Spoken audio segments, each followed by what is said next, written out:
بسم اللہ الرحمن الرحیم۔ میری طرف سے میرے تمام دیکھنے اور سننے والوں کو السلام علیکم۔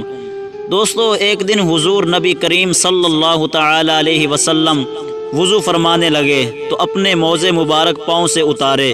وضو فرمانے کے بعد آپ صلی اللہ علیہ وسلم نے ایک موزہ پہنا، دوسرا پہننے کے لیے دست مبارک آگے بڑھایا ہی تھا کہ فضا سے ایک پرندہ اڑتا ہوا آیا اور موزہ چھین کر لے اڑا۔ اس موزے سے ایک سانپ گرا، پرندہ موزے کو بھی گرا کر ہوا میں اڑ گیا۔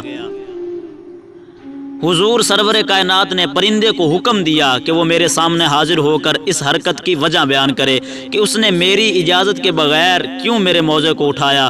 وہ پرندہ حاضر خدمت ہوا اور عرض کرنے لگا، یا رسول اللہ صلی اللہ علیہ وسلم، مجھے موزے مبارک کے اندر سانپ نظر آ گیا تھا۔ میرے دل میں یہ خیال آیا کہ کہیں ایسا نہ ہو کہ آپ اس طرف توجہ نہ فرمائیں اور موزہ مبارک پہن لیں اور آپ کو کوئی چیز ایذا پہنچا دے، اس لیے میں خطرے کے پیش نظر یہ تدبیر کی کہ جلدی سے موزے کو اٹھا کر فضا میں لے گیا۔ حضور نبی کریم صلی اللہ علیہ وآلہ وسلم نے فرمایا، سانپ کس طرح نظر آ گیا؟ پرندے نے عرض کیا، یا رسول اللہ صلی اللہ علیہ وآلہ وسلم، جب میں مسجد نبوی کے اوپر سے گزر رہا تھا تو آپ کے سر انور سے ایک نورانی شعاع پھوٹ رہی تھی جو سیدھی آسمان کی طرف جا رہی تھی۔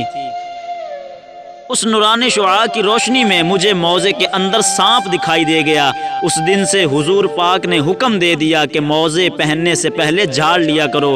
اس واقعے سے یہ بات ثابت ہوتی ہے کہ پرندے بھی حضور پاک کے حکم کے تابع تھے۔ اس سے یہ نتیجہ بھی اخذ ہوتا ہے کہ موزے یا کپڑے پہننے سے پہلے جھاڑ لینے چاہیے تاکہ اس میں کوئی کیڑا یا موذی چیز وغیرہ ہو تو وہ جھاڑنے سے نیچے گر جائے اور انسان کو کسی قسم کی ایذا نہ پہنچے۔